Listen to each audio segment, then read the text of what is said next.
Estamos de volta com mais um Fone Vídeo, o F-Vídeo, acho que eu prefiro o F-Vídeo.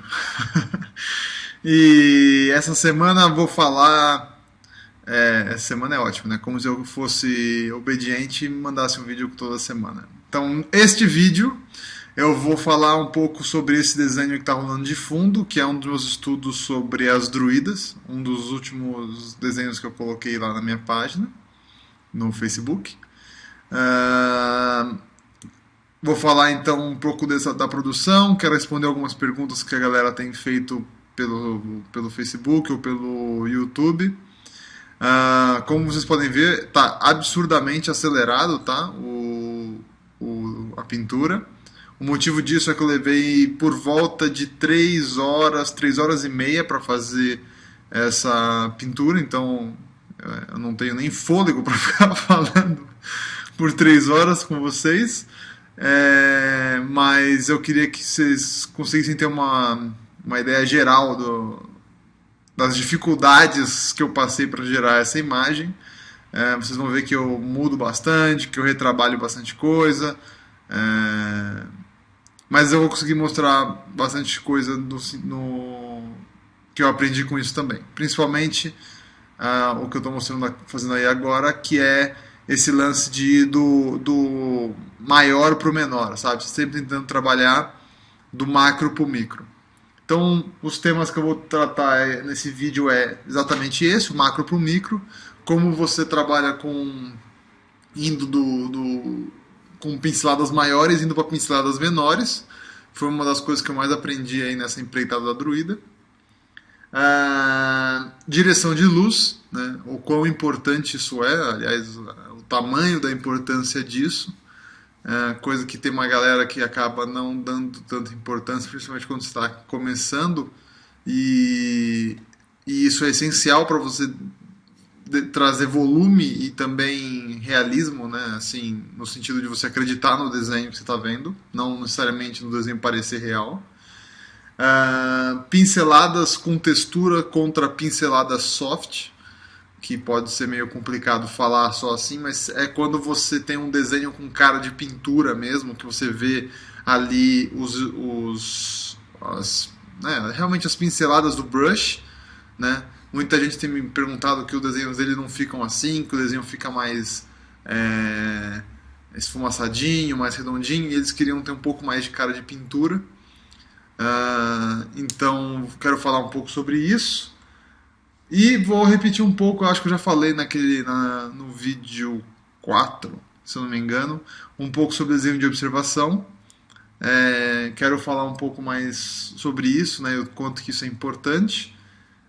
Falar um pouquinho de brushes, que eu usei nessa pintura, eu usei um pouquinho mais de brushes do que normalmente eu uso, né? Normalmente eu uso um brush só, nesse aí até por uma dificuldade minha em conseguir produzir penas e tudo mais, eu acabei usando um pouco mais uns brushes que, aliás, eu descobri durante a pintura, tá? Então vamos começar com o macro para o micro. No macro para o micro, o que eu quero dizer com isso é o seguinte: quando você começa uma pintura, principalmente se você já sabe o que é, né, e você fez às vezes o traço do desenho, você está querendo já refinar isso, né, ou levar isso para uma pegada mais pintura, igual que eu estou fazendo aqui. Às vezes você não sabe muito bem como começar, e aí você sai pintando o rosto, sai pintando o cabelo, aí você vai ver não está ficando legal, aí você se perde num detalhe, né, que nem agora mais ou menos eu vou começar ali a mexer nos detalhes de rosto. Às vezes você começa isso muito cedo, às vezes você deixa isso para depois. A verdade é que assim, a melhor maneira de você começar uma pintura é você dando o zoom out, né? Você tendo a pintura inteira na tela e usando um brush bem grande, né? Bem largo assim, sair esboçando os valores, né? Ou as cores já vai jogando na tela sem medo de errar mais ou menos o que você quer passar. Então, por exemplo, no caso da druida, eu peguei um desenho que eu já tinha, ele tinha um estudo de valores muito mais, para dizer, né, na versão final, quais têm que ser os valores, né? Os valores, por isso eu digo as escalas de cinza e preto. Então, aquele sketch que eu tinha era para definir aonde que tinha que ser mais claro, aonde que tinha que ser mais escuro, mas não tinha indicação quase nenhuma de volume ali, né? Então, como é que eu vou trabalhando isso do macro e do micro? O esquema é o seguinte: você tem que sempre, né, que é o assunto eu ia falar depois, mas acho que ele vai ser meio misturado. Você tem sempre que pensar em que direção a luz está vindo, né? Se você olhar pro meu desenho, eu coloquei como se a luz estivesse vindo da direita superior, né?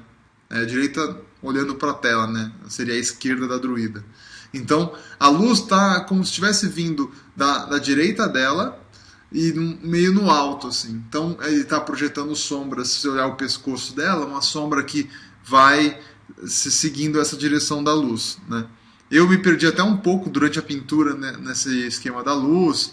Eu padeci um pouco em conseguir, na hora que eu comecei a detalhar, a continuar mostrando essa direção de luz. Eu tive que ficar sempre voltando e ajustando um pouco isso, mas é muito da minha inexperiência mesmo.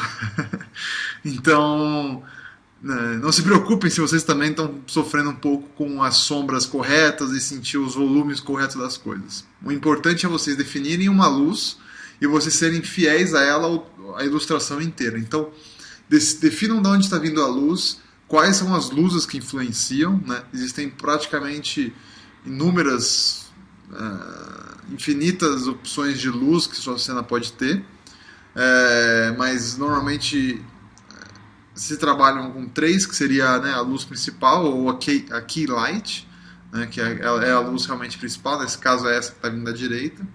Você tem a luz de, por exemplo, de rebatimento, né, as coisas que você pode botar uma luz assim vindo de baixo para cima para reforçar algumas áreas que estão em sombra que você não quer que seja realmente preto. Você pode jogar uma luz por trás, né, que a gente chama de fill light ou backlight, né? Então, definam da onde vai vir as luzes da sua ilustração, né? Se é uma luz natural, se é uma luz artificial, se é uma luz, se alguma coisa emite luz na ilustração, né? Se seu personagem tem fogo no cabelo, se ele está segurando uma tocha, então faça isso como um emissor de luz. E aí você começa a jogar valores, né, ou cores que tenham a ver com isso. Então pega um brush bem largo e sai jogando, por exemplo, no caso da druida aí, eu joguei um branco mais. Um branco não, né? Um cinza mais claro para o rosto onde está a luz, um cinza mais escuro para o rosto onde está, né, sombra, e só depois eu fui refinando isso para realmente mostrar é, aonde que tá cada detalhe e tudo mais. No começo é realmente para mostrar, tipo, aqui é um rosto, no rosto esse lado tá escuro, esse tá claro. Aí eu vou com um brush bem grande, assim, para conseguir me soltar mais, sabe? Porque o que acontece? Eu erro bastante, né? Ainda não tenho experiência suficiente para já sair fazendo e ficar lindo. Então, o que eu faço? Vou e pinto. Olhei, assim, no geralzão, no blocadão mesmo, assim, não tá funcionando? Pô, arruma, ainda sem se prender a detalhe, entendeu? Porque se você errar, né, você foi pro detalhe lá, você começou a fazer uma pena, um olho, um nariz, aí você sai para fora e vê que não tá funcionando, para você mudar isso é muito mais difícil, né? Você começa a pensar que você vai ter que repintar de novo o negócio, aí você começa a ficar preguiçoso, aí você tenta arrumar isso nos truques de Photoshop, recorta e cola, muda nos levels, né? Faz aquele malabarismo todo, quando na verdade você sabe que você tem que pintar tudo de novo, né? Então, para você evitar perder tempo, né, que é uma coisa que é muito importante para qualquer artista, que é economizar tempo, né? Começa sempre do macro, do zoom, o maior zoom que você puder. Óbvio que você não precisa ter uma telinha no tamanho de um sei lá, uma micro telinha. Você pode sempre trabalhar com um zoom que você esteja confortável com ele. E aí você sai jogando informação usando um brush largo, né? E aí vai indo pro detalhe, tá? Essa é uma dica que tem realmente mudado a maneira como eu pinto e tem me ajudado muito. Eu acho que fez muita diferença começar a trabalhar assim, sabe? Faz muito tempo que eu já não me perco tanto em detalhes antes da hora certa. Eu ainda erro muito, mas esse pelo menos eu tenho evitado mais. É, direção da luz, então, é praticamente uma das coisas principais da sua pintura. Você tem que sempre pensar da onde a luz está vendo, né? Da onde ela está vendo, saiu estranho, né? Da onde a luz está vindo, que tipo de sombras ela projeta, né? Se é uma sombra dura, por exemplo, a luz do sol, às vezes ela sempre bate alguma coisa e produz uma luz dura, mas às vezes pode ser uma luz, por exemplo, um monitor não produz uma luz dura, ele produz uma luz, uma sombra soft, né? Ela é difusa. Então, não vai ter nunca aquele traço durinho, assim, vai ser sempre um traço mais esfumaçado, mais realmente mais soft, assim. Então, pense onde está vindo a luz, pensa como essa luz está influenciando os volumes do seu personagem, né? Por exemplo, o cocar Cocar é ótimo, eu estou denegrindo a máscara da minha própria druida, mas tudo bem.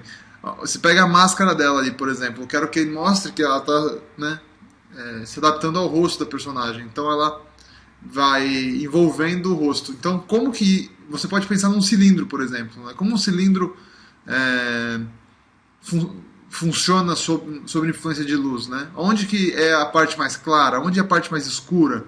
Como você faz um cilindro mostrar volume na luz? É exatamente a mesma maneira que você vai fazer essa máscara da minha druida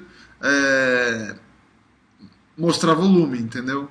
Aqueles treinos que você vê as pessoas fazendo, de fazendo bolinha, às vezes, né, você vê na internet se digitar aí ball, painting ou pintando esfera, você vai ver direitinho as pessoas fazendo vários estudos de uma bola sobre uma superfície, e aí emitindo sombra, pegando luz de rebatimento. É exatamente assim que você aprende a como criar a influência de luz num objeto com volume, né? Então, esse é o mesmo conceito que você aplica nisso. Você escolhe uma direção para a luz, descobre, né, qual que é o volume do que você está pintando e sai pintando de acordo com isso e todo o resto do seu conhecimento de texturas e afins. Ah, sobre isso, esse uso da luz e sair pintando o volume, eu volto um pouco naquilo que eu falei, acho que no vídeo 4, que é a importância de você saber o que você está pintando, né? A importância de você ter estudado, pego referências. Ah, por que que acontece, né? Como eu falei há um tempo atrás, eu sempre tive dificuldade de pintar mulher, né? Assim, rosto de mulher é sempre mais difícil, ah, até eu acertar assim, o quão é, feminina eu queria que ela fosse, né? O quão delicado o rosto era, o quão marcado ele era. Eu sempre me perdia, eu nunca conseguia chegar num resultado que era exatamente o que eu comecei fazendo, sabe? Às vezes eu aceitava o desenho porque era o que eu conseguia fazer.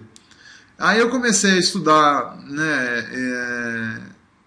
Pegar fotos de mulheres, pegar não, eu fiz muito pouco aula de modelo vivo, né? Eu queria ter feito muito mais. Aqui realmente é mais complicado de eu conseguir fazer isso, mas pega ali fotos, tem sites que tem fotos de modelo vivo, sai pintando isso para você realmente entender o que está pintando, sabe? Porque o que acontece? Alguém vira para você e fala assim: sabe desenhar uma mulher? E você fala assim: ah, eu sei, né? Ou você pega qualquer pessoa na rua e fala: sabe desenhar uma árvore? A pessoa fala: ah, eu sei. Aí a pessoa vai pegar a árvore e vai desenhar uma árvorezinha daquelas que a gente está cansado de ver, assim, faz um tronco que é um cilindrinho, uns dois galhos e faz aquela copa da árvore que parece uma nuvem, né? Assim, tem sempre um monte de cilindrinho assim que forma uma uma copa da árvore assim. E isso, ok, isso é um ícone, né, de uma árvore assim, mas isso não é necessariamente uma árvore, né? Você sabe como que é o casco da árvore, como que a luz reage quando bate na folha, ou como a luz reage quando passa pela folha, a sombra que ela causa, o tipo de textura que você tem que passar. Isso é realmente saber o que é pintar uma árvore, sabe? Às vezes a gente está frustrado porque a gente não consegue fazer uma ilustração, mas é porque a gente às vezes não sabe o que a gente está ilustrando, né? Quando eu comecei, eu tentava fazer o desenho de uma mulher. Eu sei, assim, né? Você vive cercado de mulheres, de homens, né? Pode soar bem estranho tudo isso que eu tô falando, né? Mas tudo bem. Você está cercado, você vive num mundo cheio de humanos, né? Então você sabe como o humano é. Mas você nunca parou para desenhar um humano, ou você nunca parou para pensar em detalhes que você perde, né? Então, por exemplo, quão fundo é a, essa parte que tem entre os seus olhos, sabe assim? Como que é o desenho que o seu crânio faz sobre a sua pele, né? Sobre os seus músculos do rosto, aonde que é mais profundo, como que o seu nariz funciona com independentes formas, né? E sentidos de luz, onde ele brilha mais, onde sua pele é mais oleosa, sabe? Esse tipo de coisa você não tem muita certeza às vezes, sabe? Você conviveu com pessoas a vida inteira, mas quando você vai pro lado da arte, quando você tem que recriar, né? Você tem que trazer essa coisa para um modo ah,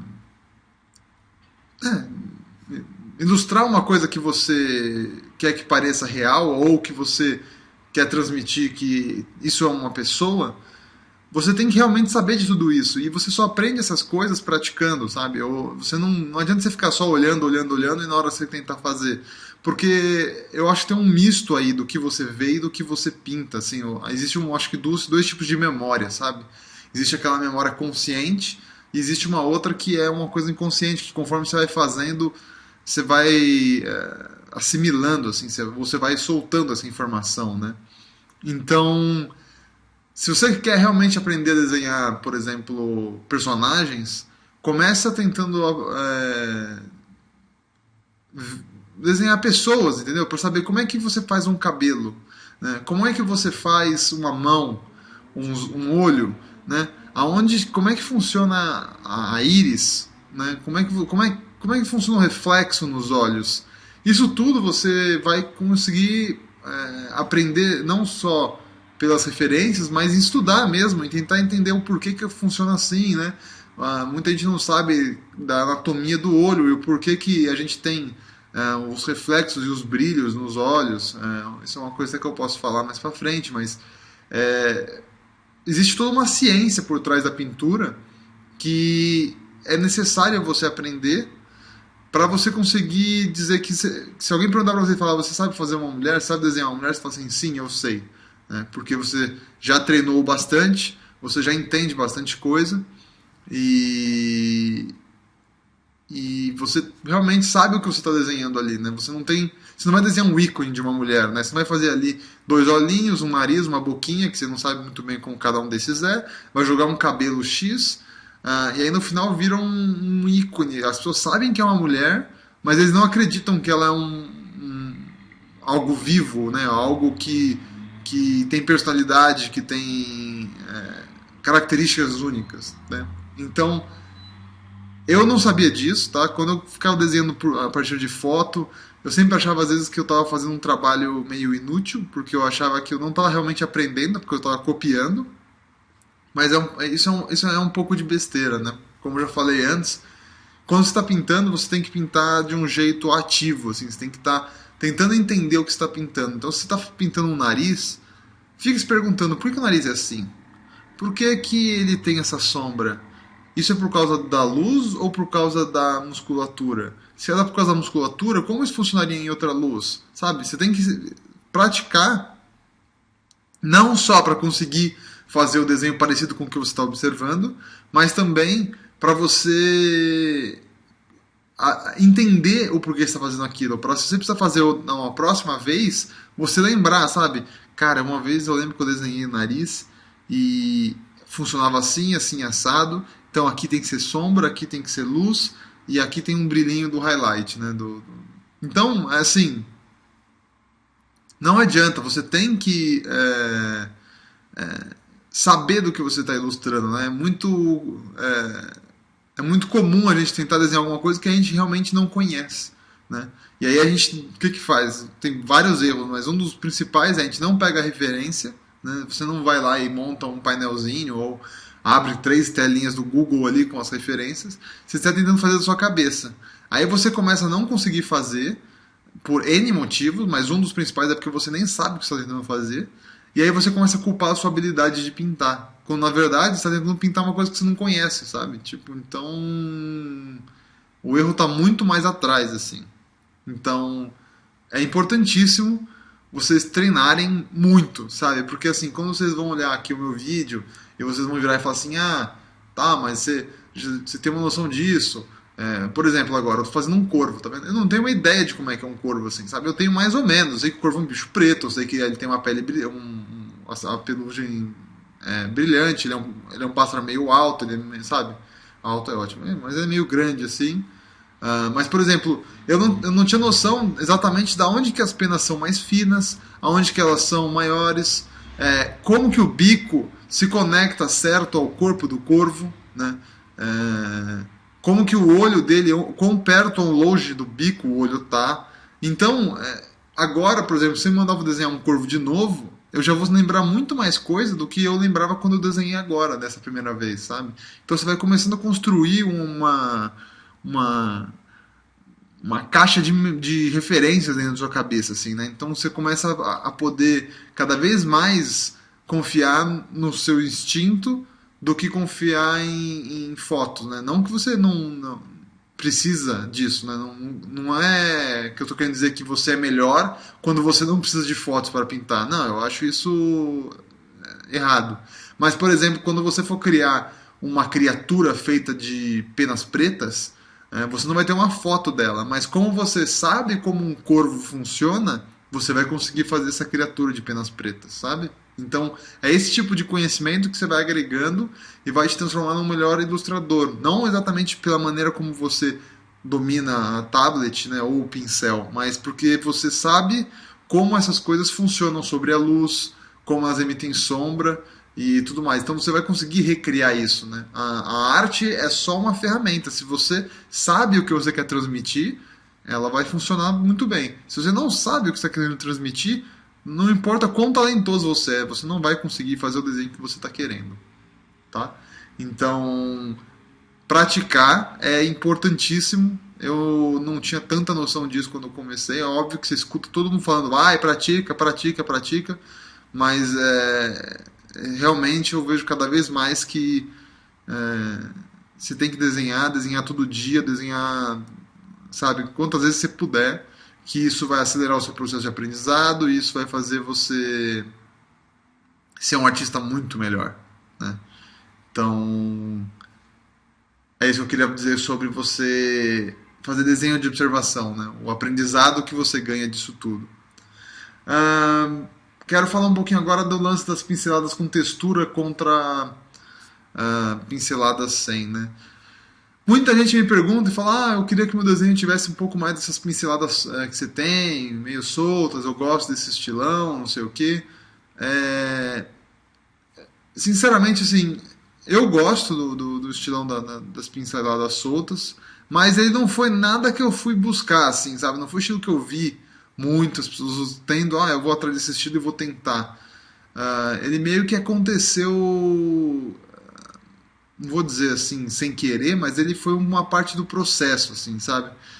Foi quando eu comecei no esquema que eu falei de ir do macro pro micro, querendo ou não, você acaba deixando a pincelada mais solta, né? Então você está usando um brush grande, então você não consegue fazer um degradê de cores bem suave. Então você acaba tendo pinceladas mais marcadas. Outra coisa é que quando você está fazendo macro com micro, normalmente você usa valores altos de opacidade e de flow, né? Que são as propriedades do brush ali. E aí você não vai ter que ficar pintando várias vezes. Você pinta normalmente uma ou duas vezes no máximo e a cor já está ali, né? O valor do preto e branco já está ali. Então, quando você começa a trabalhar dessa maneira, meio que você não consegue mais fugir das pinceladas, sabe? Você usa elas muito para te dar a noção do que você está fazendo.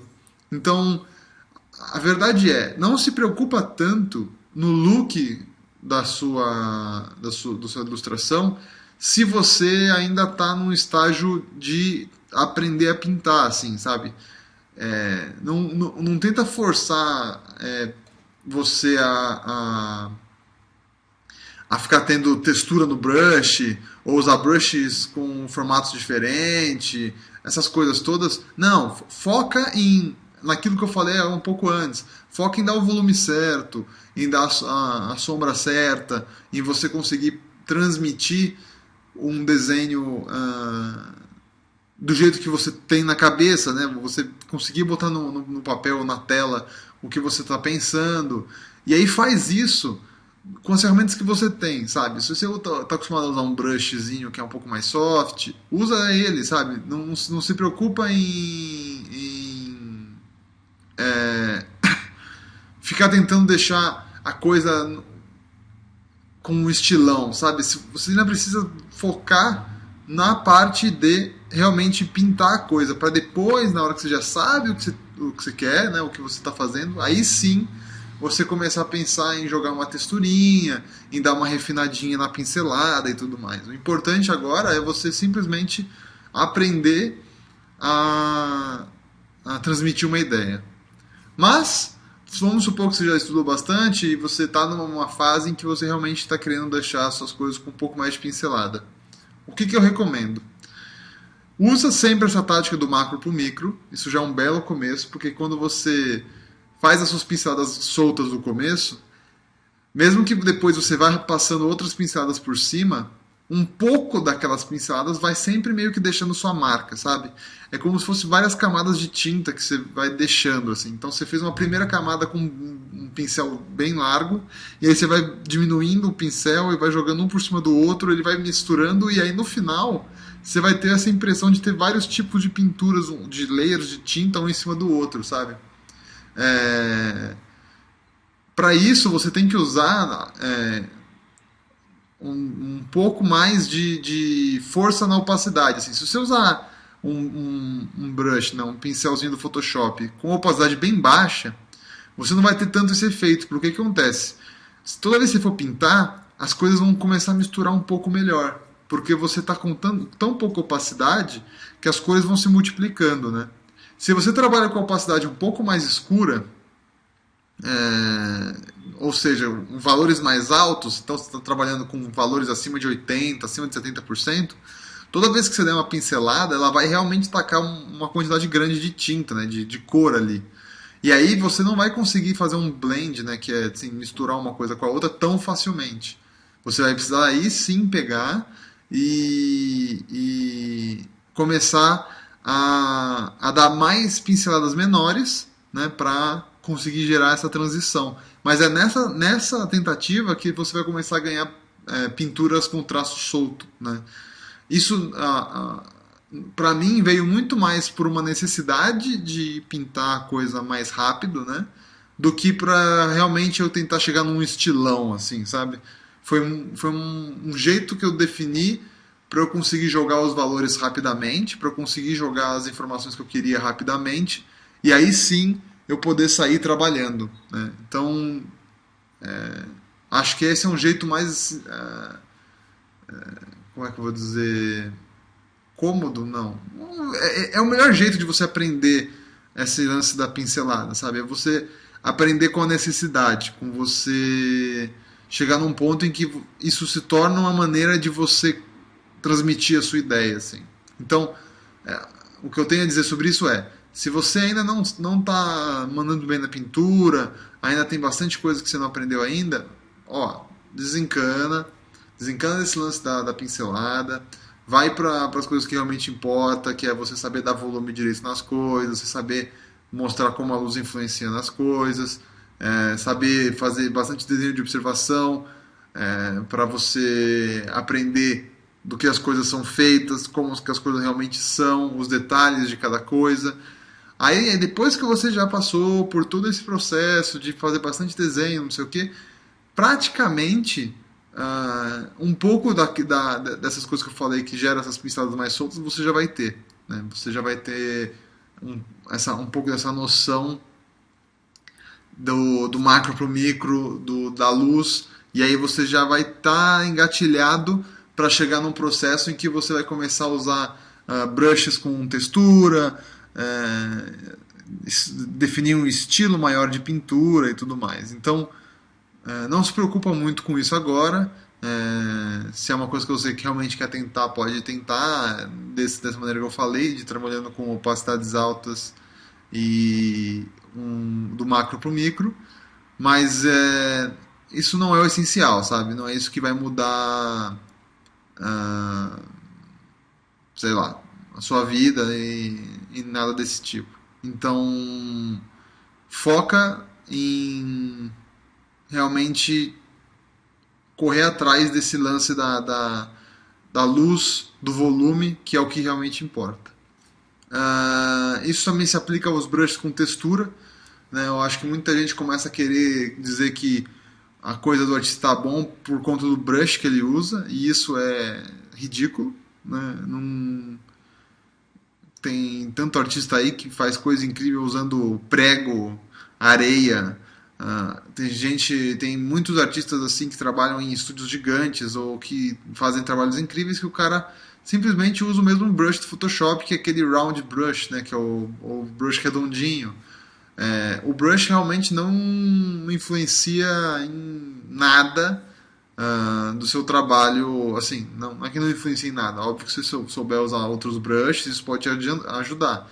Mas não é isso que vai influenciar se sua obra é uma obra boa ou ruim. Né? Isso vem totalmente de você. Assim. É você quem pilota o brush. Então não é o brush que pilota você. Então não se preocupem tanto com esse negócio de brush com textura, porque isso também vem vindo conforme você vai querendo passar coisas. Né? Então, por exemplo, vamos naquele exemplo da árvore. Né? Pediram para você desenhar uma árvore e você antigamente ia lá e desenhava aquela árvore padrão. Aí você já aprendeu por desenhar várias árvores e fazer desenho de observação, estudos e tudo mais, que a árvore não é assim. Então você faz um galho diferente, faz ali uns galinhos meio quebrados, uns galinhos certinhos, aí vai por vários conglomerados assim de folha, você faz uma composição bem legal com as folhas, e aí você fala e pensa, tá bom, tá aqui uma árvore. Só que eu não tô com muita textura no tronco, né? Então eu acho que eu preciso jogar mais textura. Aí você vai tentar trabalhar um pouco com brush nessa hora. E eu acho que essa necessidade de você tentar passar alguma coisa, uma textura ou um efeito diferente, que vai fazer você aprender a lidar com os brushes. Porque foi assim que eu aprendi, sabe? Eu sempre tive curiosidade em saber como é que funcionavam esses brushes com textura. Às vezes eu ficava achando que era eles que criava, né, o efeito que eu queria. Gastei um tempão, às vezes, procurando uns brushes de, por exemplo, quero fazer árvore, vou achar um brush de árvore, sabe? Isso é uma besteira, entendeu? Se você souber pintar, você vai fazer uma árvore com qualquer outro brush, assim. Mais pra frente, eles vão te ajudar, porque você já sabe o que você tem que fazer, você já fez aquilo da maneira difícil, então você sabe que se você usar um brush diferente aqui, se você usar isso ou aquilo, isso vai te facilitar. Mas não é. Ninguém precisa de brushes diferentes para começar a pintar. Inclusive, eu acho que você aprende muito mais se você não usar brushes específicos quando você estiver aprendendo. Né? Não posso garantir que isso é um fato verídico, mas para mim foi melhor. Porque aí eu deixei de me preocupar com o brush e me preocupei em tentar realmente recriar aquela coisa com as ferramentas que eu tinha. E isso me fez enxergar melhor aonde que eu conseguia encaixar o brush nessa história para me ajudar. Então, não se preocupem com brushes diferentes, em ficar baixando brush de artista Y, artista X. Até porque você vai baixar lá uns 40 brushes do cara, você vai ter que ficar escolhendo os brushes, você nem sabe porque o cara criou aquele brush. Se eu mandar minha lista de brush pra vocês, tem uns brushes aí que eu criei para efeitos que eu até odeio, sabe assim? Às vezes você vai pegar achando que esse aqui é o segredo da nação e é um lixo que eu tenho há um tempão aqui que nem eu mesmo uso, sabe? Esse negócio de lista de brushes, né, de arquivos de brush, sempre é uma complicação, assim. Então, ignorem isso por enquanto, né? Se vocês estiverem aprendendo, né? Depois que você já aprendeu, já está sabendo, né? Como a coisa está rolando. Eu, por exemplo, agora comecei a entrar um pouco mais em brushes, mas e olha que eu estou aprendendo, estou no começo ainda, mas ah, eles já começaram a me trazer algumas informações, um pouquinho mais já aprendi um pouquinho mais aonde usar eles para eles me facilitarem o trabalho, mas eles não deixam meu trabalho de uma maneira que eu não conseguiria chegar sem usar brushes, assim, sabe? Eles seriam sempre. Eles são facilitadores, mas não necessários.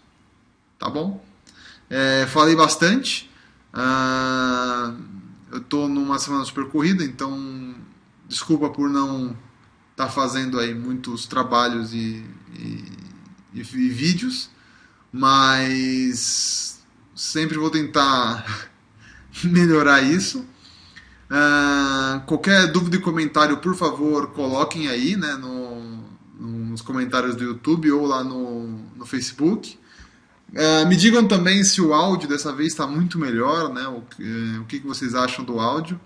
Eu estou tentando essa técnica diferente de gravar o áudio, é um pouco mais trabalhosa, mas aquele barulhinho tava muito chato. Então, me avisem.